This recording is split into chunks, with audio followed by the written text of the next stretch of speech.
is Washington, D.C., and in the files of the Central Bureau, there is a story so strange in its implications that it defies ordinary classification. It is the story of a handful of people who, in the course of one desperate night, held back a wave of panic and pandemonium.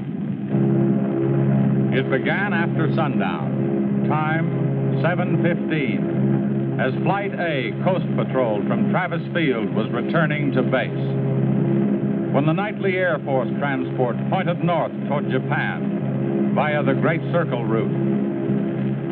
While at sea, the Navy and Coast Guard maintained their usual round-the-clock vigil. And from the equator to the Arctic, the radar network swept the skies with eyes that never sleep. Time, 7:19. An unidentified object was picked up 200 miles southwest of Point Barrow, Alaska. 7:27. Unidentified object confirmed at Fairbanks, Alaska. Heading south-southeast, 170 degrees. Height, 75,000 feet. Estimated speed, 5,000 miles per hour. White warning. 7:39. Unidentified object 200 miles due west of Vancouver, British Columbia. Course 170 degrees. Height 60,000 feet. Estimated speed down to 3,600 miles per hour. Yellow warning. 7:54. First interceptor flight airborne. Point of interception, 80 miles due west of San Francisco, California. 7:55. Unidentified object past point of interception. Red warning. 8:11. Morro Bay, California. Height, 50,000 feet. Estimated speed, 2,000 miles per hour. 8:15. Santa Monica, California. Height, 10,000 feet. Speed, 1,200 miles per hour. 8:18. All traces of unidentified object gone. Red warning lifted. By 8:25 at the Los Angeles branch of the Communications Commission, reports of strong interference with radio and television reception began to pour in from the beach area. The monitors went to work immediately. Mobile units were ordered to converge on the vicinity of the disturbance. Pinpoint direction finding devices began to trace the trouble to its source.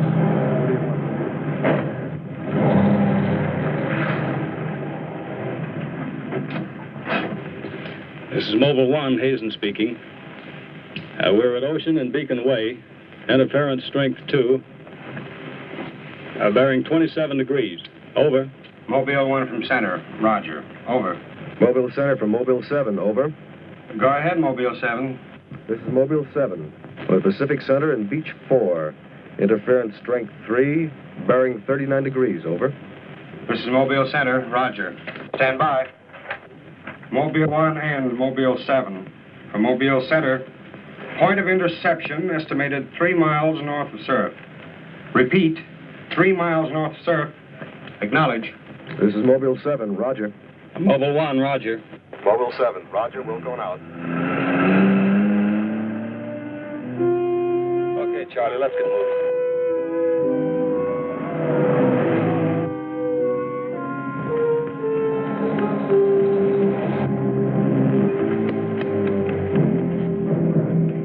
What is it? Take me to a phone quick. I need an ambulance. What's the matter? My husband and Pete out there in the picnic grounds just above the beach. They've been hurt. Well, this is a communications car. I'll phone it in from here. I'm Mobile 1 to Central, over. Did you make that out, Charlie? Not a word. I'm Mobile 1 to Central. I can't reach you. Repeat. Well, they must must be getting us all right. A Mobile 1 to Central. Have an ambulance set to beach at Surf. Emergency. 2 men hurt. Acknowledge. Roger and out. I'm sure they'll be here soon now. Tell us what happened. Oh, this man, he just kept coming at us. It was awful. Who? I don't know. He was wearing a suit like a diver. Hurry, please. They're hurt. Charlie, you better wait here. I'll go down and take a look. The young woman's hysteria became obvious as they reached the picnic grounds at the beach. There was no sign of the mysterious intruder, and little could be done for her husband and their friend until the ambulance arrived.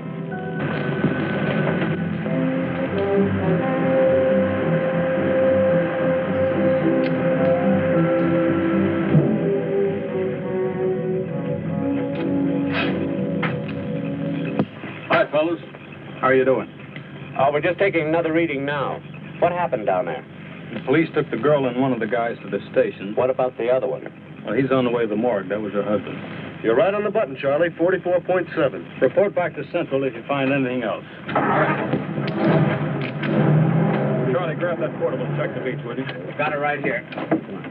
I'll pick you up right here in about an hour. Where are you going? Police asked me to drop by the station and sign a report. I'll see you later. If you don't, you know where to look for the body.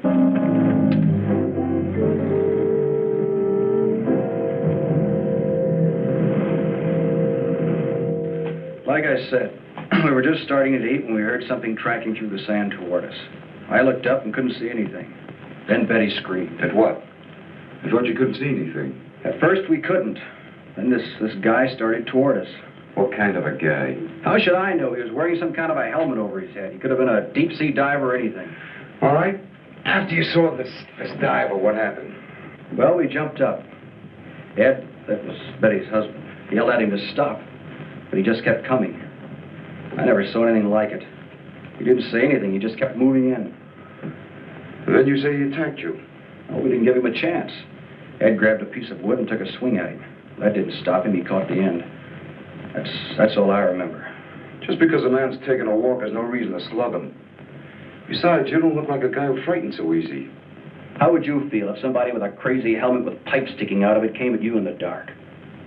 And look, I know this sounds crazy, but there wasn't any head in that helmet. No head. No head at all. It's the truth. I think you need some coffee. I don't want anything. It's all the same to you, Lieutenant. I've got to pick up one of my men at the beach. Okay, thanks for coming down, Hazen. Hope I didn't put you out. No trouble. So long. You too. All right, let's start at the beginning. How old did you know the dead man? And his wife?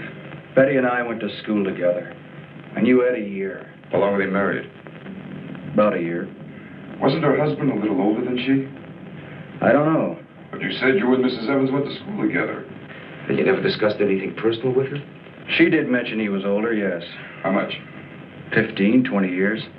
What difference does that make? That wasn't too hard now, was it? Where do you live? 629 and a half East Palm Court. Why?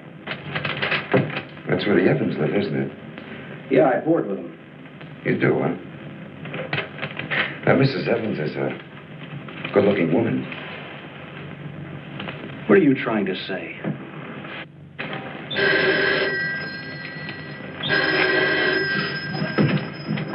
Lieutenant Bowers.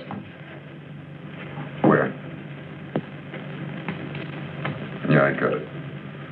I'll leave right away. Bit of murder. Near the beach. Keep an eye on this guy until I get back. What are you doing? You'll stay right where you are. At least until Mrs. Evans feels well enough to talk. What do you want from her? Oh, I just want to see if your story checks with hers. After all, you went to school together, remember?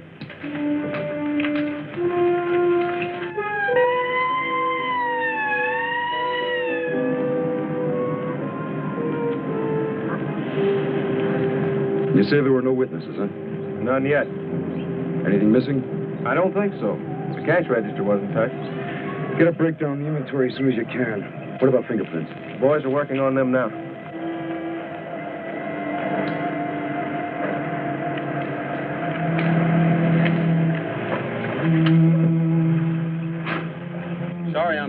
What kept you so long? The lieutenant asked me to hang around a while. Well, what's the score? It looks like one of those things. Pretty girl, older husband, young boarder. Kid claims some guy without a head knocked the old man off. You don't say. Anything else? Yeah, he had a diver's outfit with horns. No. He's going to have to do better than that. How are we doing? I took a reading about 10 minutes ago. The radiation is going out with the tide. What about the radio phone? It's working fine again. I just got a call from Central. They said Mobile 7 picked up some new trouble northeast of here. Here we go again. Hop in.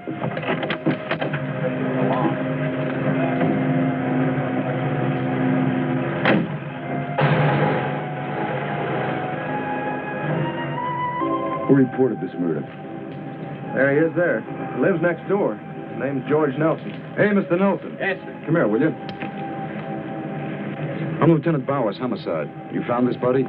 That's right. He must have just locked up for the night when this happened. How do you know that? Well, he usually does around this time. What were you doing here? I was sitting home watching the fights on TV, and all of a sudden the thing started acting up. What has that got to do with it?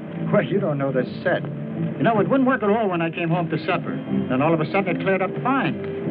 So I thought, well, I'll get set to look at the fights again, and all of a sudden out it goes again. So I thought maybe the battery station down here was overcharging the circuit, and so I came down to take a look, that's all. Hey, don't you ever quit work? What's up this time? Another murder? What are you doing here, Hazen? Same as before. Still trying to track down that signal interference. Hey, does that stuff work on TV, too? Well, it has been for hours. What'd I tell you? What's the matter? Seems there's something on the blink. Well, at least we know we're on the right track. How'd you make out with that boarder? You're still sticking to a story. The guy had no head. Well, I'll be seeing it. So long. Right. Come on, Charlie.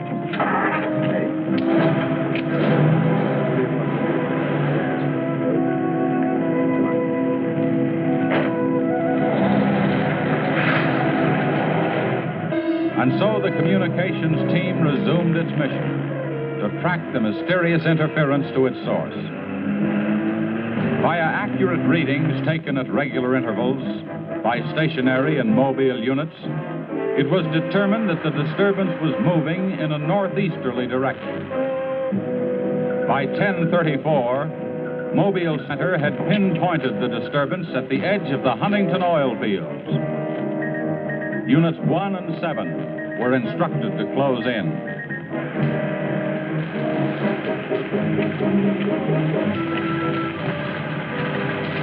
Hey, Charlie, do you see what I see? Yeah, the oil field. Let's hope our trouble's burning up. Well, there's only one way to find out.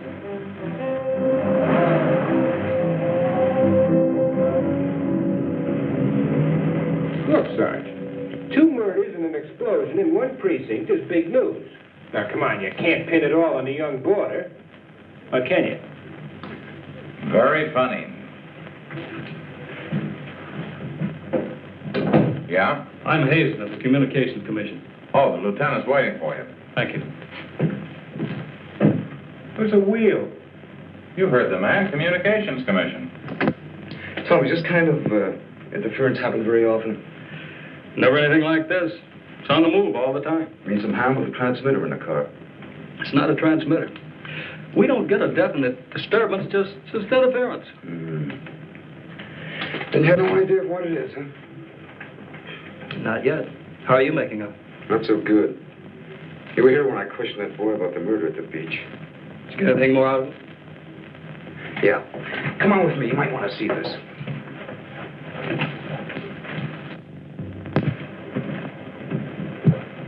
I see you're just about done. Thanks. You can go now.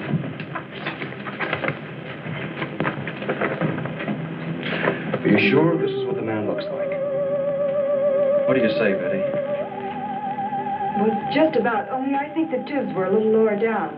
And you still insist there was no head inside the helmet? I'm positive there wasn't. What about you? Well, it was dark. I couldn't swear to it. Thanks. That'll be all. You mean we can go now? Yeah, for the time being. Just stick close to home. I may want to see you again tomorrow. We'll be there. Come on, Betty. Kind of changed your mind about those two, haven't you? Yeah, I guess I have. Hey, look, bring in the old man, will you? Don't tell me you believe this story about this whatever it is. I know it sounds as phony as it ever did. But, sit down, will you please? You're the watchman at the Huntington oil fields? Oh, yes, sir. I've been with the company for over 22 years, sir. Yeah. Will you tell Mr. Hazen here exactly what happened? Well, sir, like I said before, I was just closing the gate for the night when I saw this fella coming up. I was never so scared in my life. Yes, go on. Well, it wasn't the man so much as the suit he was wearing. Well, he wouldn't stop when I hollered at him.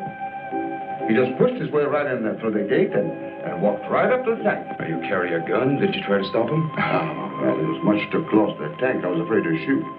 So I thought I might call for help. And just as I got to the shack, the tank blew up. Oh, you should see the sight. Yeah, sir, can you give us a description of this man? How would you say he was dressed? Well, sir, like I said before, he wore a sort of flyer's knot outfit with a helmet attached to it. How tall was he? Oh, he was a giant of a man. And he had tubes sticking out of that thing, that helmet he wore. Can you tell us what his face looked like? Well, sir, though he got pretty close to me, I could swear the man had no face. Now, if you saw this man again, would you recognize him? I mean by his outfit. Oh, I'll never forget that sight if I live to be 100, sir. Would you say this is the man? Wait, sure, that's him. Thank you very much. You may go now. All right, sir. Thank you. Well, Hazen, what do you say now? Beats me. The descriptions check all right. This could be some kind of flying suit. High-altitude equipment. Yeah, that's what I've been thinking. Well, how do you explain that stuff about the missing head? No, we can discount that. These people were frightened. It was night. Nobody really took a close look at it. I guess you're right. But whoever he is, that outfit doesn't look like one of ours. Of course, he could have been dropped by parachute. You mean sabotage? We're checking. I think we better wire a report to Washington and see what they say. Oh, you can use our teletype. I'll tip off the LA police to be on the lookout for something unusual. Hey, wait a minute. What about the press? Oh, I don't think they know too much now. We better keep it that way for a while at least, till we find out whether our friend is still around here. Well, if he is, I think we can find him for you. My hunch is that he's carrying something around that's causing all this disturbance, whether he knows it or not.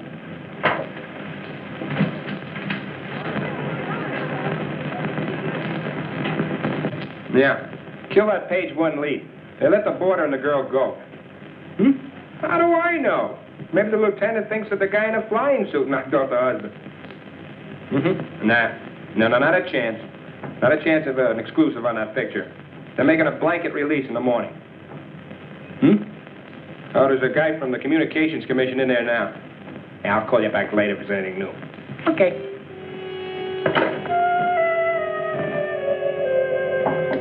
Come in. Sorry to interrupt you, Lieutenant. Yeah, what is it, Jim? There's a teletype cam for you. Oh, thanks, Jim. We're waiting for it. That was fast.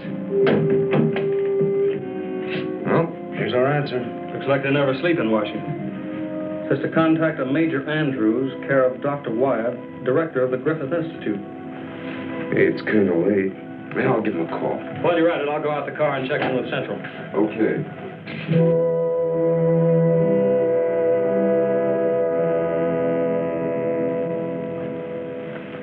Well, that's the story up till now.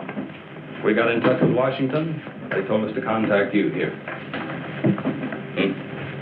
Very interesting. What do you think, Doctor? When I see something like this, I understand why you gentlemen might have thought sabotage was involved. Lieutenant, are you sure there were no traces of this saboteur, this X-man, found after the explosion in the oil field? Fire department went over every inch of the area. Didn't come up with a thing. Well, then there's a strong possibility that he might have perished in the explosion itself. I doubt that. We're pretty well convinced this man is carrying something that's responsible for all the signal interference. According to the last report I got, there was a definite disturbance about 3 miles east of the oil fields, sometime after the explosion.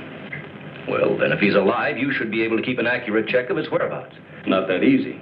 As a matter of fact, we lost contact about 3/4 of an hour ago. Maybe he realized you were trailing him and got rid of whatever he had that was causing the disturbance. In that case, there's nothing much my department can do to help you. I guess it's up to us. Unless you have some suggestions.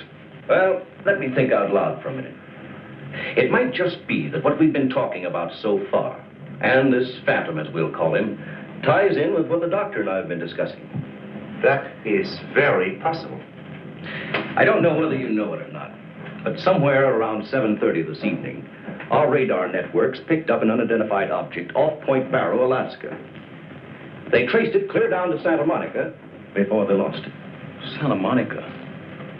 That's where we first picked up our radio interference. Yeah, right at the scene of the murder. Well, then, if all these things tally up, we've got some idea of how our man got here. You mean that he came in some plane? In that case, somebody would have seen it land and take off again. Or did it crash? No. No, we don't think it was a plane. No rocket or jet that has been built so far can attain the speeds of 5,000 miles an hour, particularly for such a great distance. And maybe we're on the wrong track altogether. Couldn't your unidentified object have been a meteor? They travel at a terrific speed. Yes, fast enough for most of them to burn themselves out the moment they hit the Earth's atmosphere. And did it occur to you that meteors are not very likely to travel horizontally, all the way from the North Pole to California? Well, if it wasn't a meteor, or a flying missile of some type, how do you figure this phantom ties in? We're not sure that he does. I don't care what you say, but it doesn't make sense to me. Anybody trained in sabotage would stay undercover. This guy's walking around in a monkey suit, killing people. Excuse me, Dr. Wyatt. Is there a Lieutenant Bowers in here? Oh, yes. What is it, miss? There's a Mr. Wakeman from the Chronicle here to see you. Wakeman here? Now, what does he want? Well, there's only one way to find out. Before you go, Lieutenant, I don't believe you have met my assistant, Barbara Randall. Well, hello. Hello. It's Mrs. Randall, Lieutenant. I'll be right back. Barbara, you know the Major? Of course. And this is Mr. The Communications Commission. How do you do? Well, I see you are working a little later tonight than usual. Yes, my husband's teaching a late class, and he won't be able to pick me up for a while. Besides, I had some work to do in the lab. Well, at least you'll have lots of company. All right. So I shouldn't have come up here. But I gotta get your angle on this Beach murder. And your whole department is shut up. Look, Wakeman, will you stop bothering me? There's nothing to say. If you got an exclusive story from that Evans Damon or Board, then you know as much as I do. Yeah, but that still doesn't explain anything about the guy without a head. Come on. Who is he? Your guess is as good as mine. You mean you let those two kids go without knowing that? I don't buy it. Well, I did. Well, then you must have an awful good reason. I bet you're trying to tie it in with that other murder. All right, Lieutenant. Don't tell me. I'll get my story somehow. Oh, if you want to know how things turn out, read the Chronicle in the morning. That's right. Now get in touch with Charlie in Mobile 1 and have him call for me here. Okay, honey. Well, did you come up with anything? No, we're just briefing Barbara here. It's just amazing the way you've been able to put these things together. Don't kid yourself, Mrs. Randall. It seems the press knows as much about it as we do. Well, let's hope they don't come to the same conclusions. A few lurid headlines, and every fool in the country will be seeing phantoms in spacesuits and men from Mars all over the place. Yes, I can imagine. And mass hysteria is difficult to check once it gets started. That's why we've got to move fast. Well, from the looks of things, I guess it's up to me. I'll be in touch with you as soon as I hear anything. See you. By 12:30 a.m., the Dragnet was in operation. Mobile units patrolled the streets and countryside. They covered an area 35 miles square. Special and sensitive equipment was prepared for action. Everyone on the job was ready to move on the first signal from the Communications Commission. Monitor Corona to Mobile Center, strength 4, Brickyard at 160th, moving toward oil fields. Contact your units. Over and out. Units 1 and 7 from Mobile Center. Units 1 and 7 from Mobile Center. Strength 4, interference at 160th in the oil field. Moving due east. Close in. Repeating, strength 4, interference at 160th in the oil field. Close in.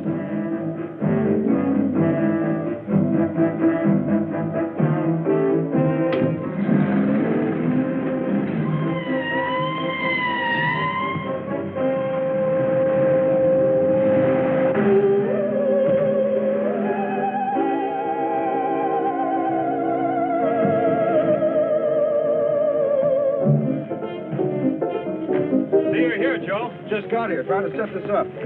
What gives, Hazen? It's in this area, all right. I brought the Geiger counter.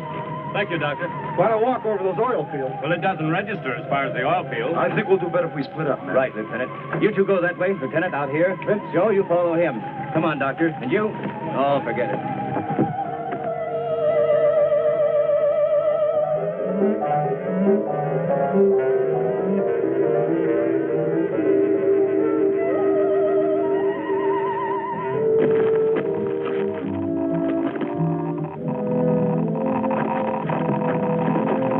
Hey, look at this. Yeah, points this way. Hey, Joe. Joe.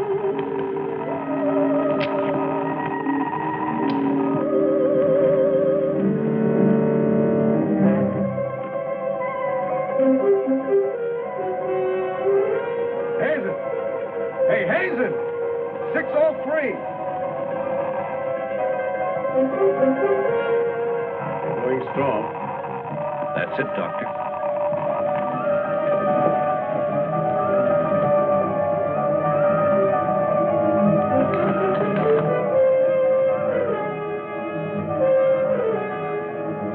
It's leading this way.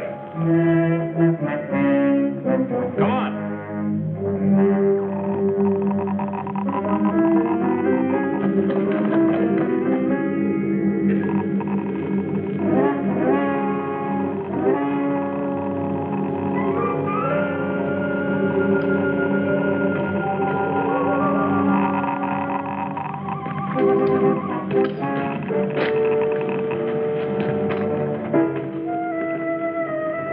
It's this way. Come on.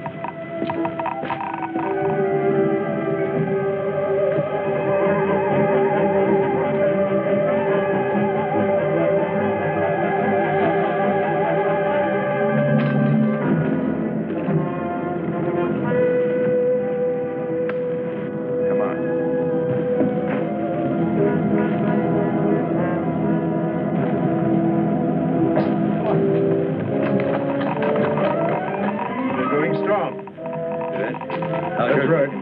Checks with me. Sure does. He's here. We saw him. There he goes. Come on.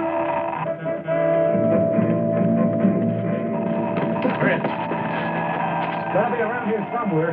Yeah, we gotta get up the roof. Fitz, go get a ladder. Look out! Let's cut him off. Come on. Around here.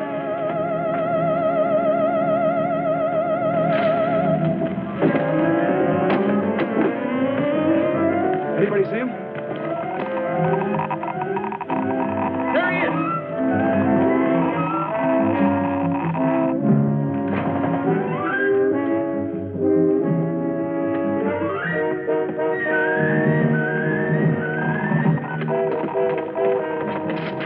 Cut him now. We'll give you 10 seconds to come out of there, starting now. 1, 2, 3, 4, 5, 6, 7, 8, 9, 10. We're going in. Couple of you guys cover the door. Come on.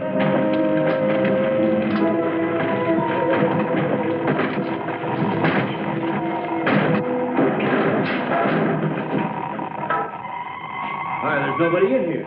Possible. We saw him come in. Maybe he went out of the window. We won't get very far. Don't touch anything till we check for fingerprints. Oh, Doctor, over here. He left his suit and his helmet. Hey, let's spread that thing out so I can get a good shot of it. Keep away, you fool. What's the matter? For your information, that's a Geiger counter, and it says hands off. I think you'd better wait outside. I just have a job to do. So do we. And I'm afraid ours will have to come first. And there's no radiation from the helmet. But look at this. So that's what's been causing all this trouble. Charlie, you know where we can pick up a lead-lined box in a hurry? Well, Mobile 7 should have one. They're right outside. I'll take a look. Hurry it up, will you? Unbelievable. Now, we all thought that this phantom might be carrying some device that was causing all the signal interference. But you'll learn that it's due to the very clothes on his body. That's not the only thing that bothers me. Did any of you get a good look at his face? Not me. He's too far away. Well, I did. Unless I'm mistaken, that helmet was empty. Hey, where am I going to put this stuff? Oh, put it in Dr. Wyatt's station. Yeah, we take it back to the Institute. Right. Right on, Z? Right. No, that's all right. You can handle that.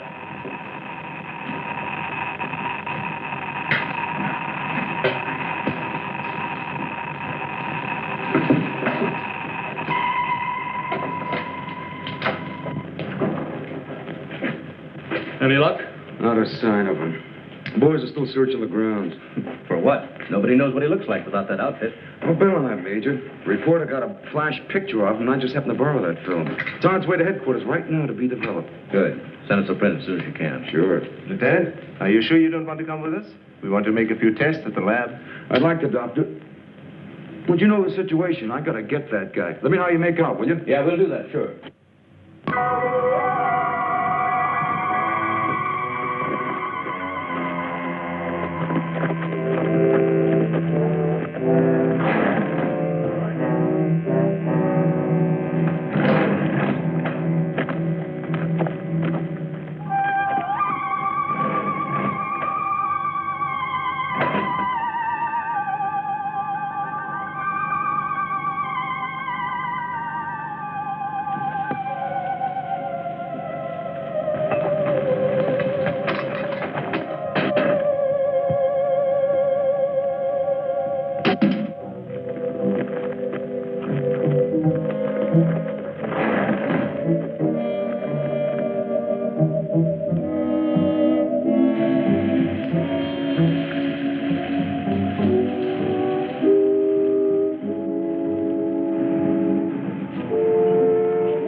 We were just on our way home when we saw you drive in. Good evening, Barbara. Hello, Bill. I see we got here just in time. Anything new?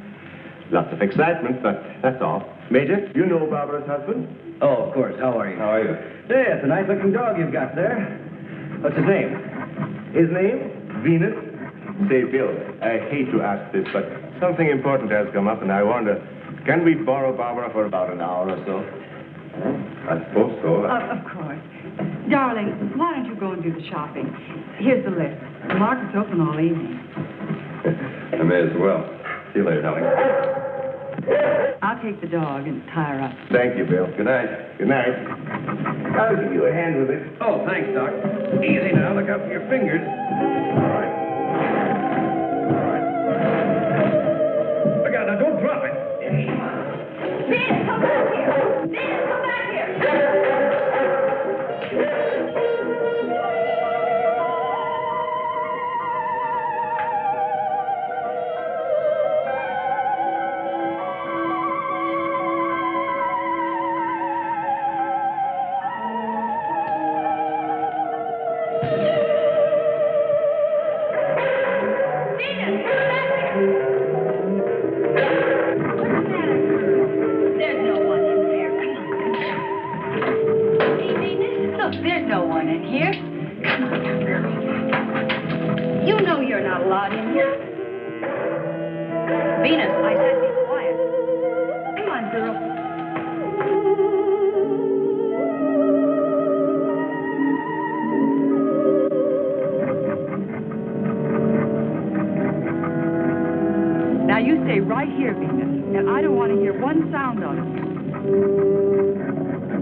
You were right, Doctor.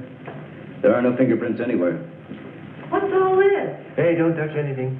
You better put some gloves on. Our friend, Mr. X, left this suit at the oil refinery. You mean you were that close to him and you didn't catch him? I'm afraid so. That's up to the police now. Hand me those shears. I want to cut up this material to work with it.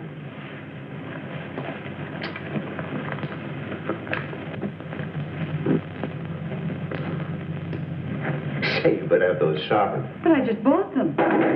Well, here, try this knife.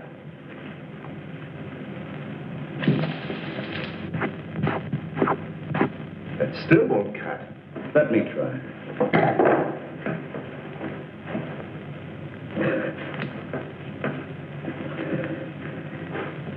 This stuff is tougher than nylon. Why don't I try it over a Bunsen burner?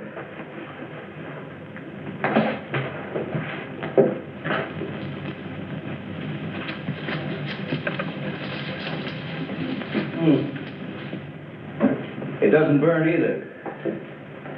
Let's take a look at it under the microscope. Look, it's magnetic. Magnetic? Here, Radioactive. And apparently indestructible. Thank you.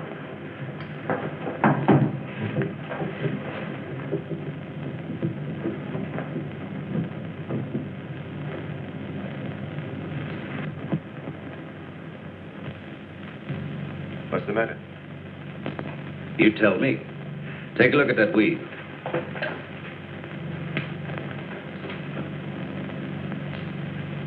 What weed? There is none. This material is one solid mass. May I see it?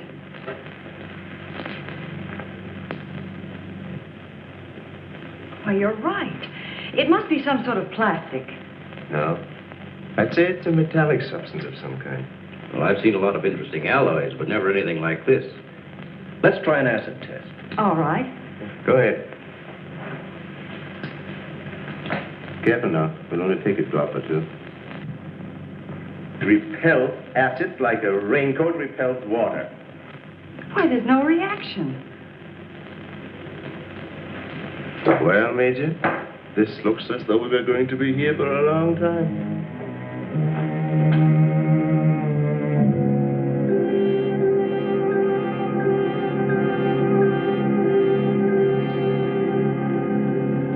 Now we have it. The helmet is not radioactive. The suit is. There is no doubt. This spacesuit is conditioned to function above 63,000 feet, where human blood would boil, resulting in the body expanding to twice its size. And death, of course. I know. And it must withstand pressure and counterpressure. Also, it must be so supercharged it can function in thin atmosphere. Now, let's see what it is that is left in this breathing apparatus. Well, how are you doing? The gas from the helmet tank breaks down to 11% methane. Ordinary marsh gas? What's the rest of the formula? No, that's where I'm stuck. I can't figure it out. It just doesn't respond to any of the usual tests.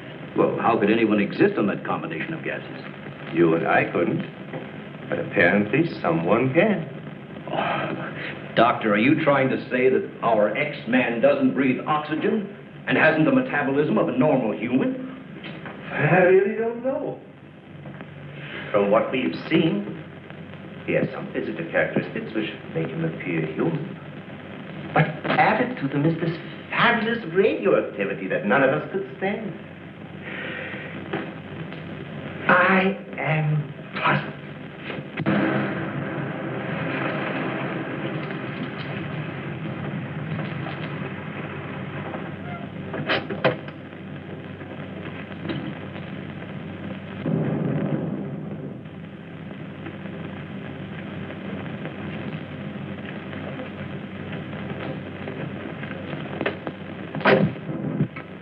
I think the answer lies right here in this helmet. Obviously, he needs it to survive. Otherwise, he wouldn't have risked wearing it where he was sure to be recognized. As it is, he only took it off when he was cornered. But if what you say is true, how can he exist without it now? Let me put it this way. It's like a patient in an iron lung. Sometimes one can be removed for hours at a time without any ill effects. Exactly. And I think the same principle applies here. And that means sooner or later, he has to get his breathing apparatus back or die. I don't understand. Well, I've got an idea. If we were to return this whole outfit to where he left it, he might be tempted to come back for it. Dr. Wyatt speaking? Yes, he's here. No, thank you. Hello, Major. Still at it, huh? Mm-hmm. No, we haven't got a thing, no. The picture?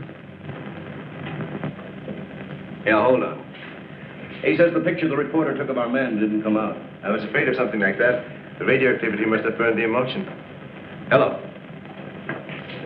No. No, we didn't find any fingerprints at all in his clothes.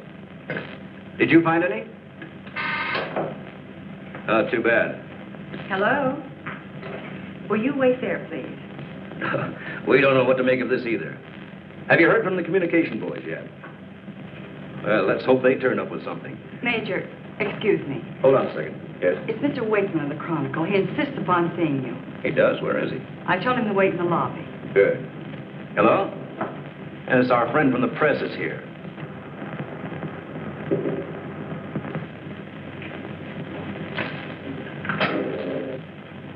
Don't worry. I wouldn't dare let anyone in on anything. At least not till we get something concrete. Right. All right. I'll see you later. Well, I guess I'd better see this newspaper man. Want to come along, Doctor? I think I will.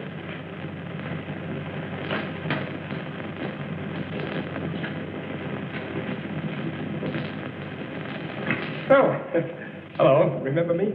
Certainly, yes. Nice lot of gadgets you got here. We think so. What's on your mind? Well, I was wondering if you might let me take a couple of pictures of that suit you brought up here. I'm sorry. We can't do that. Oh. Well, now, look. I got a wonderful picture of the guy running in the shack, and the lieutenant stuck his nose in my business, and what do I get? A blank.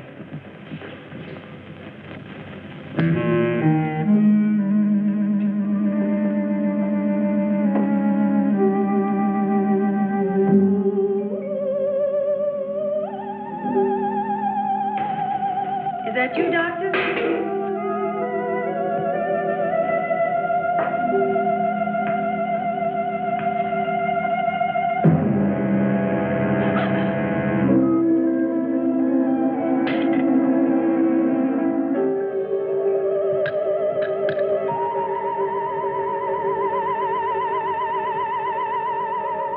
Well, you must have some lead on this guy, otherwise you wouldn't have brought that suit up here. Well, let's just say we were curious.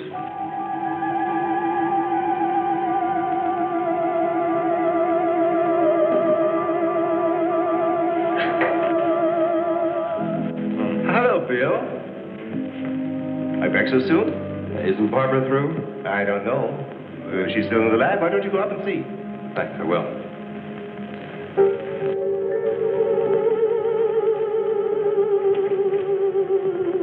Barbara?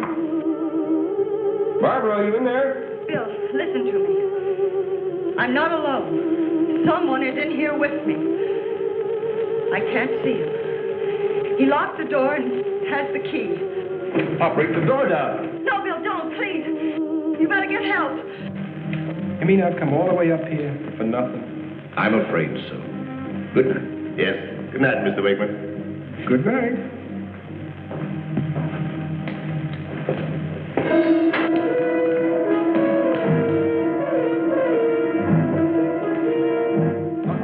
Major, come quick. What's the matter? What's the matter? Where's Barbara? In the lab. The door's locked and there's someone in there with her.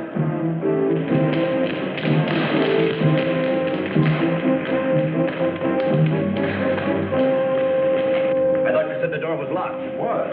She's gone. Oh, come to the main entrance. That's the only way anybody could leave. I will. Well, in that case, we would have seen her on her way up. Well, then she must still be in the building. We'd better split up. I'll take the roof. Barbara! Barbara! Barbara! Barbara!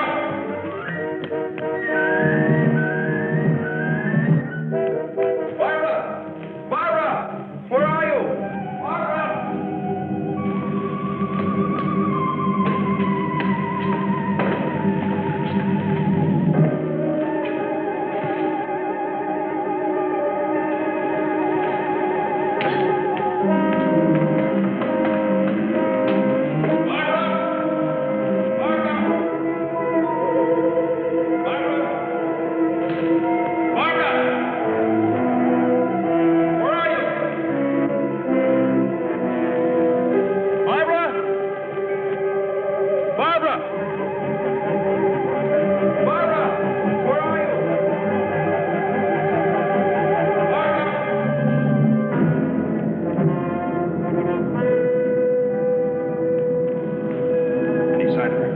Not yet? She must be around here someplace. Now, you stay here. Watch the main entrance. And I'll check the basement. All right.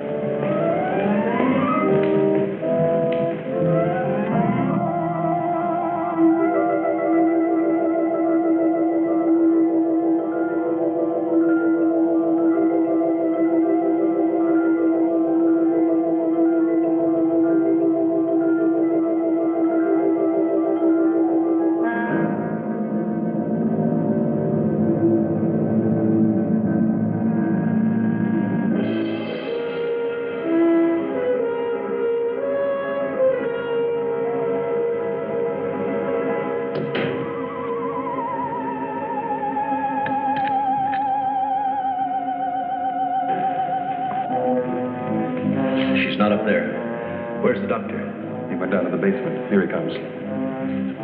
You didn't find her? No. I'd better call the police. But there's no telling what could happen to her in the meantime. No, take it easy. We're doing the best we can.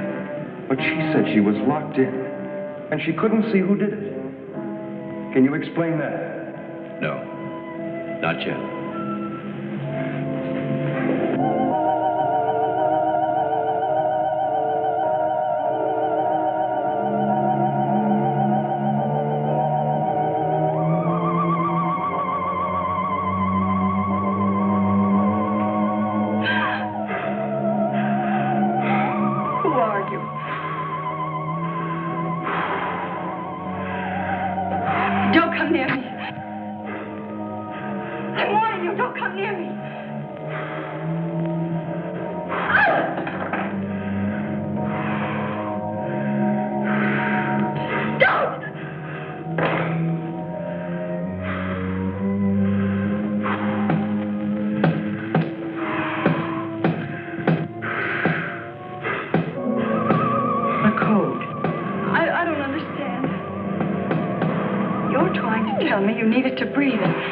Much left in the tank.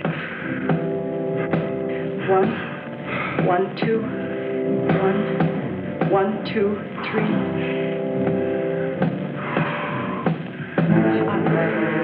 I'll write it down.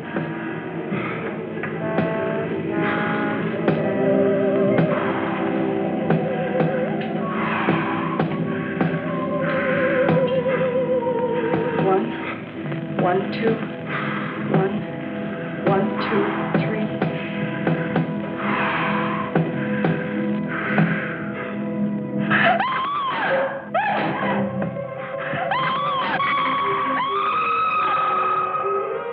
In the lab.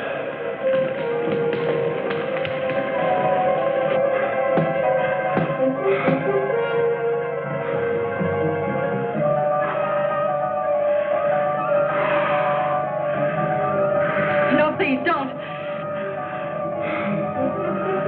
She's in there. Barbara! I can see his head from the open bottom left. I'm sure it's over. Darling, are you all right? I think so. I'm looking for him. I just saw him, so he must be in here.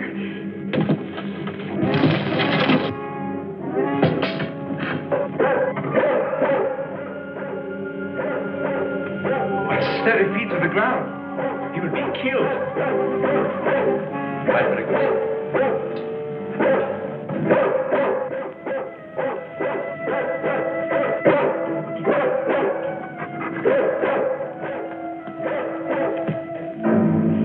It was frightening.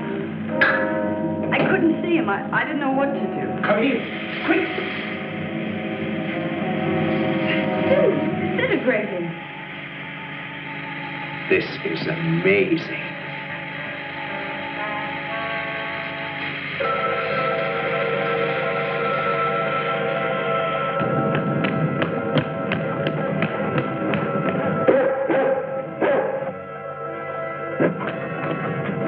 Now, quiet down, Venus. Quiet down. Down.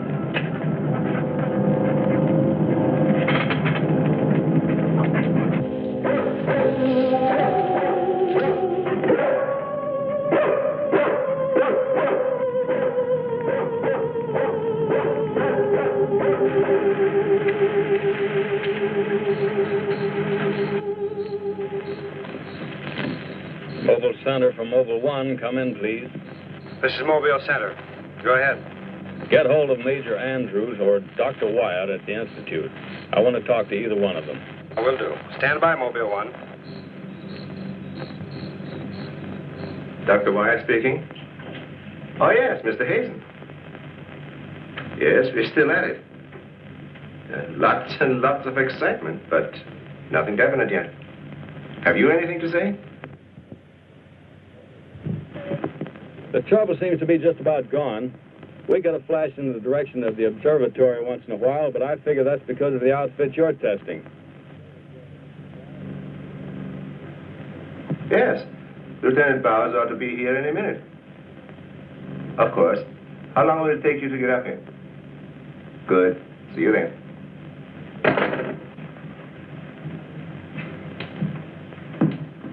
Thank you, gentlemen. Put it down here, please. Barbara, putting that cord in over there. Now you're going to see.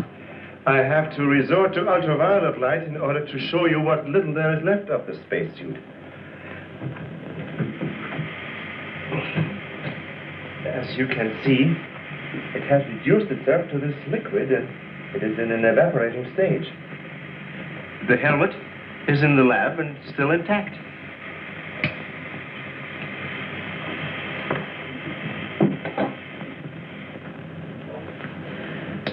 This is amazing. All the radiation in this suit would, well, it'd be fatal to a normal human being wearing it. Of course. And furthermore, our respiratory system could never assimilate gases such as we have found in that breathing device.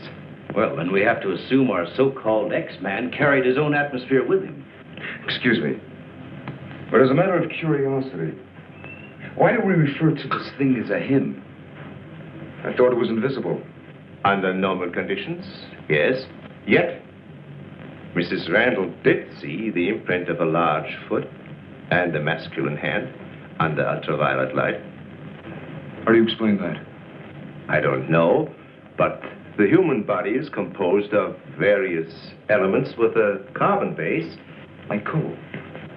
Yes. Now, suppose we maintain the same chemical composition in the body of the X-Man, but substitute silica for carbon. Silica, that's glass. Exactly. Now, it is possible that the body with such a base, if it were subjected to an atmosphere foreign to its origin, might appear invisible to our eyes. Are you trying to say, Doctor, that we're not dealing with a human being? I didn't say that. On the contrary, all the evidence points in the opposite direction. Toward a superhuman with an intelligence far superior to our own. How can you tell? First of all, Mrs. Randall saw that he has a hand with digits like our own fingers and a thumb opposing. That alone is a sign of intelligence.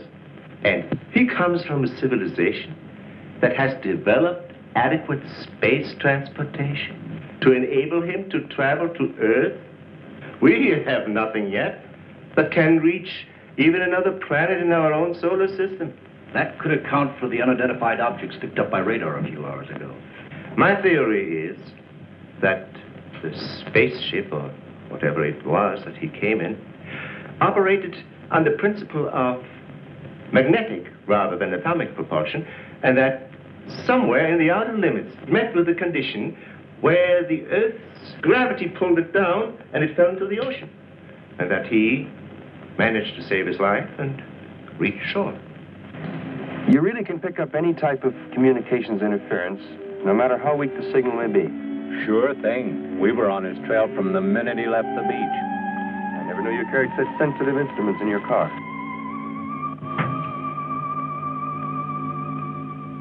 What you told us is very interesting, Doctor. But I've got to make an official report to headquarters. Are you willing to be quoted that the criminal we're after is a creature from another world? All I can say is, we know that our Earth is not the only planet capable of sustaining life in one form or another. You can quote that. All I've got to go by is some footprints in a hand. That isn't much. No fingerprints, no description, no nothing. And we're after a killer. Has it occurred to you that our X-Man has no apparent motivation for his acts, and might therefore not be an intentional criminal at all? You have a point there. Hey, wait a minute. Come to think of it, the young boarder we suspected, he did say that the girl's husband threw the first punch. So? So that could have been enough to provoke the strange creature. And the same could have happened at the second murder. Sure. But what about the fire in the oil fields? Evidently, our man sensed the presence of some gases, which he thought might be utilized in his breathing apparatus. Yeah, that could account for his presence at the oil refineries, where something went wrong, causing the explosion. Too bad he got wise to us and took off his uniform, or we'd have been able to catch up with him by now.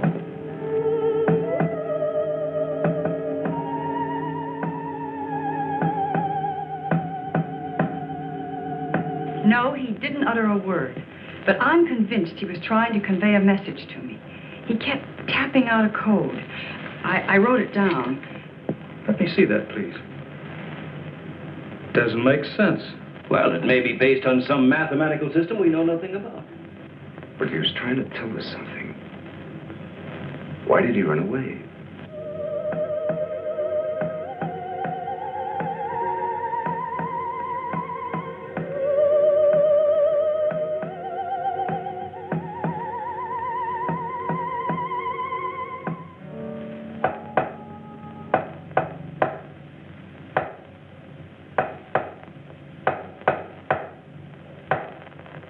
What do you think of that? Hell, Hazen must be crazy sending out stuff like that. I guess so. Why don't you try and get a hold of him? Yeah. Mobile 1 from Mobile Center. Come in, please.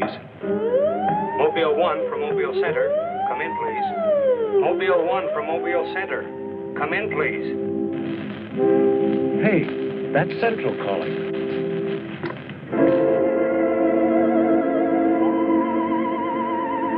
You better stay here by the car. I'll go tell Hazen. Yes, Colonel Powell. Of course, I'll mail you a complete report first thing in the morning. Yes, sir, thank you. Oh, and I'm awfully sorry to disturb you so late at night. Right, good night, sir. He's around here, this invisible guy. He was in the car. How do you know? I was talking to Randall outside when I heard Central calling. Before I could get over to answer, I saw the door open and shut by itself. He's desperate. For all we know, he could be trying to send a distress signal to his home base, wherever that is. Well, let's hope he doesn't get through. We've got enough problems with just one of those guys. Well, at least we know he's surrounded the vicinity, and it's obvious what keeps him around. Of course. He's got to come back for what little gas there is left in his helmet. And when he does... Oh, please, the most important thing is to take him alive. If we can only make each other understand, there's no telling how much science can profit. I'll go along with that, Doctor. But I've got to make sure that once he's cornered, I'll be able to hang on to him. I think we're all agreed on that. All right, good, then we must see it from his angle. He's in an alien world. No doubt we are as frightening to him as he is to us. Now, the most important thing, then, is to keep calm at all costs and do nothing to provoke him. Immediately, a simple plan to trap the Phantom went into operation. All obstacles to his entry were removed. To erase any possible suspicion, the doors were left unguarded, and inconspicuous electric eye equipment was set up. All this was connected to a makeshift control board, which would immediately signal the exact location of the trespasser. Now, there was nothing to do but wait. The one road leading to the Institute was blocked off to make certain no outsider would upset the plans or interfere in any way. What's the big idea? Sorry, nobody's allowed through here. Who said so? Lieutenant Bauer's orders. Oh, is he up there? He might be. Well, you get word to him that Joe Wakeman of the Chronicle is here. Sorry, bud, I can't leave. Oh, what about them over there? Hey, you over there. Me? Yeah. Aren't you the guy from the communications outfit? Didn't I see you down at the oil fields a couple hours ago? What of it? You got anything to do with it? Well, you'll have to ask Lieutenant Bowers about that. How can I if he won't see me? That's a good question.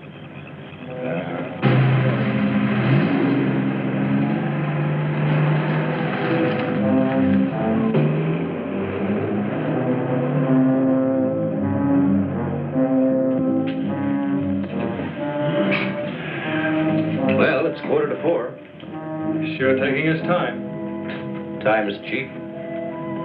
Yeah, well, how long can you sit on the edge of your chair like this? All year if we have to. Well, we hope this mechanism works. It will, unless he flies in between the wires. I wouldn't take any bets that he can't. Well, if everything else fails, we still have Venus here to help us. You know, I'm certain she sensed his presence before. That's why she carried on so.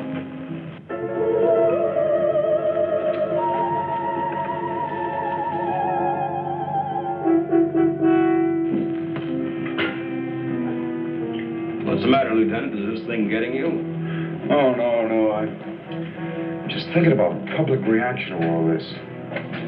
I'd give something to the press by morning.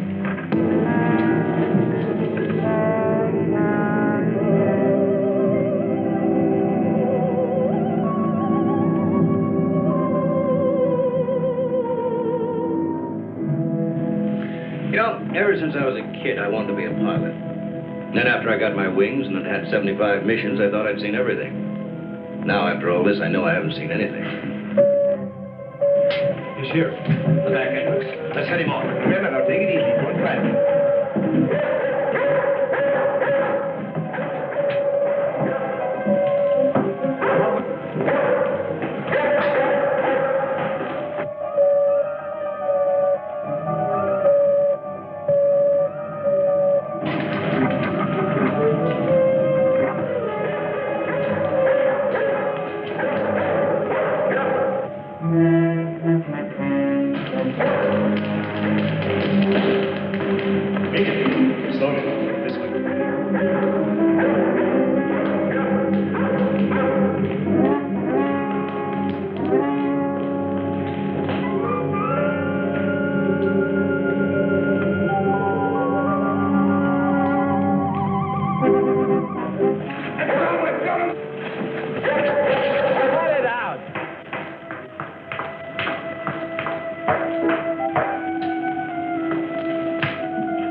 trying to do? Well, it's the reporter. Yeah, it sure is. What's going on around here? You guys crazy?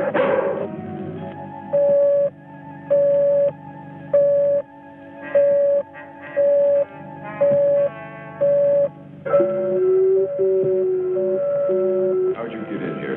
Oh, that don't make any difference. Come on, what's up? What's going on?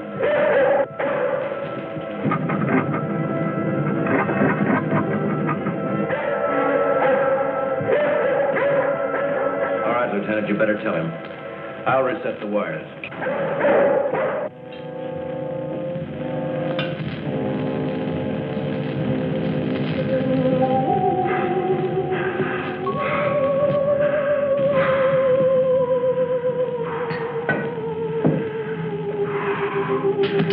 Don't be afraid. We want you to live. Don't you understand? Can't you speak? Can't you say something? Anything in any language?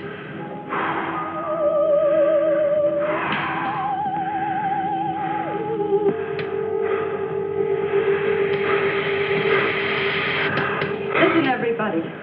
He's in the lab with me now. He's in the lab with me now. Venus, be quiet. The door's unlocked. Hurry. He's having trouble breathing. I don't think he can last much longer. And please, don't let Venus get at him. And walk in quietly. Quiet, Venus.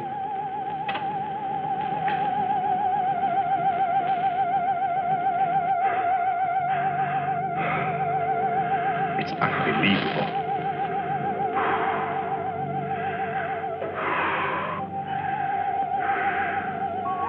You see, there's nothing to be afraid of. Nobody wants to hurt you. I've tried to reason with him. I feel he understands, but he can't speak. Wait a minute. I'll try his code. I think I remember it right.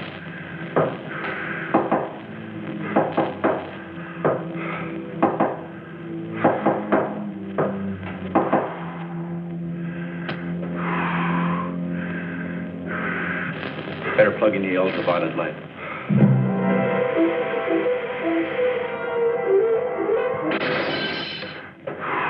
Oh, you scared him.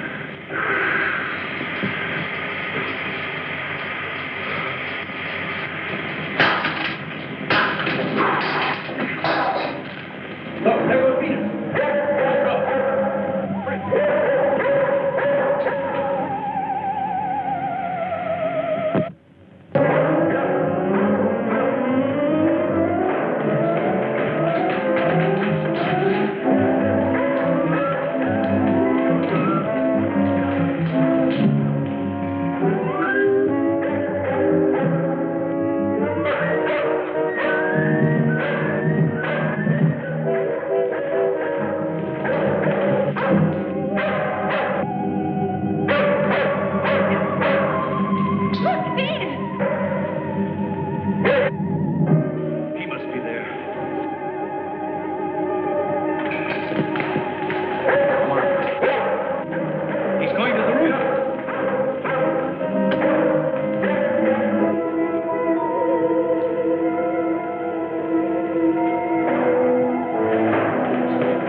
Go up the ladder. Take this. I'm going after you.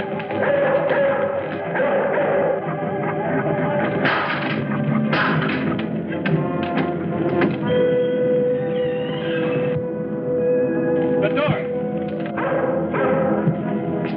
In here with a big telescope.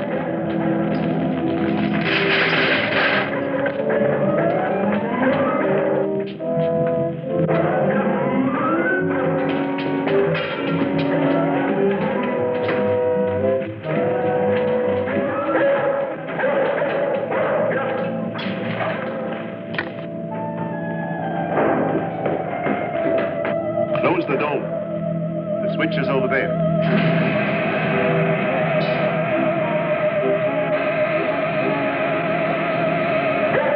Smoke senses something. Quiet, Venus. Well, if he's in here, he'll never get out now. Door is closed. This is what I've been waiting for. Please, Lieutenant. This is our last chance. We have to take him alive. Plug in the lamps. There's an outlet here.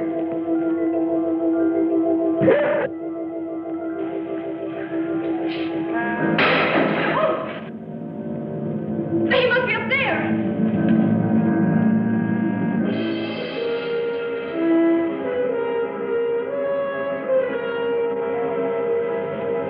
His whole body's aglow.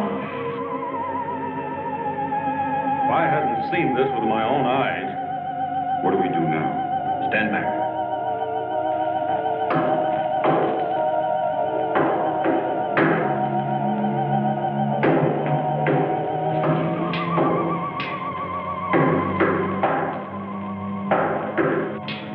Amazing. There's code again. Look. He's trying to speak, but no sound is coming out of his mouth. Look at Venus. She acts as though she hears him. Yes. Dog can hear sounds that we can. His voice must be beyond the range of the human ear. Maybe he's screaming. He's suffocating. The glow, it's almost gone.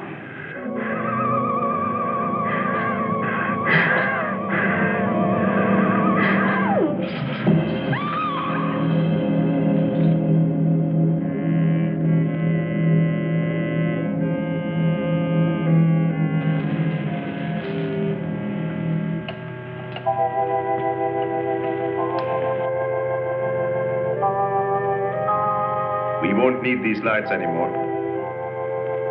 In death, he has become visible as a normal body.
So he came here, wherever from, and right before our eyes, his body went through the final phases of life.